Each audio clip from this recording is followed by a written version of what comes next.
And I want to talk about one more thing tonight before I go shower and wash this mess, right? Lordy, I'm looking forward to feeling better one of these days soon. Please and thank you. Air purifiers. We know that filters and air purifiers are important. We know this. What we don't really always know is how to use an air purifier. So the filters might work for you if you have central air, but a lot of people don't. And a lot of people just have a fan. And so the idea of, especially when it's hot, but if the air outside is bad, of just closing themselves into their house, they're like, oh my gosh, this is even worse because now it's like 84 degrees inside of my house. I can't open the door for any fresh air. And all I have is a box fan. What do I do? And it stinks inside and outside. So why am I even trying? A lot of people feel that way and do that and say that. So one of the solutions that we know that doesn't cool your house down at all is an air purifier. And like I said, it will not make your house warmer. It will not make your house colder. What it does is it's a little filter for your house. And what it does is it cleans the air. And the way that filter works has a few people confused because some people think, okay, if I get it a little air purifier, then I can put it in my window and it's going to clean the air as it comes in so the air won't smell bad and then it won't be make me sick, but I can still have my window open and I can have fresh air come in. That's not how an air purifier works. An air purifier is made to work in a closed environment. That means your door or your window is closed, okay? But it also means that if you put it in your living room, it's not going to work for your bedroom. If you put it in your bedroom, it's not going to work in your living room or your kitchen because they each have just a small amount of space for the air that they clean. Because it works kind of like a fan where it sucks air in, it runs it through a filter. Think about like a coffee filter, right? Or carbon filter for your water pitcher, maybe. All that does is it sucks it through and then it pushes the cleaner air out on the other side. Some of those filters do a better job than others. Some of them will only take out a couple of things. Some of them take out more. You want to look for things that take out VOCs. We know that that is something that we want to try and be filtering out of our air. And they can be expensive, okay? So one of the things that I've been telling people is number one, no, is it doesn't work like an air conditioner unit in your window. That's not going to help you. But if you can only, maybe you have, maybe you have you and your kid. You can buy two if you can get to afford two. Get two. Leave the one in your kids' room where they play and they sleep.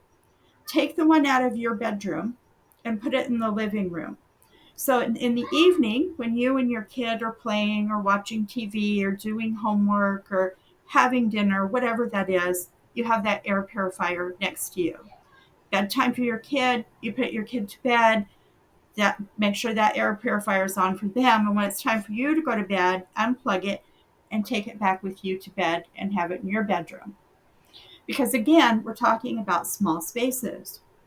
If you can only afford one, then what you might want to do is have everybody sleep in the same place. I know that's not fun, especially on a school night. I'm a mom and a granny, okay?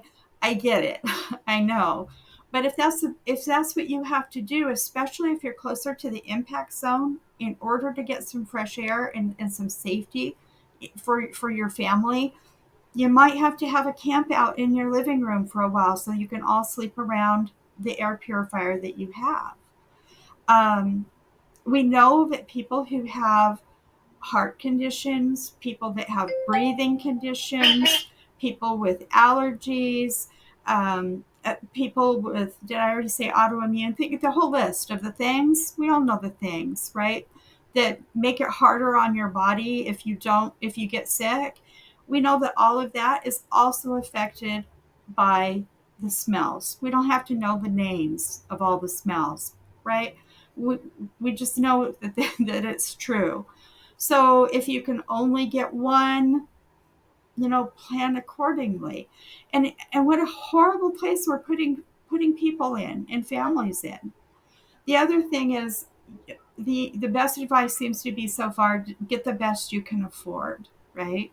I know one couple who they have three in their house and they still have immense problems having their house sealed up.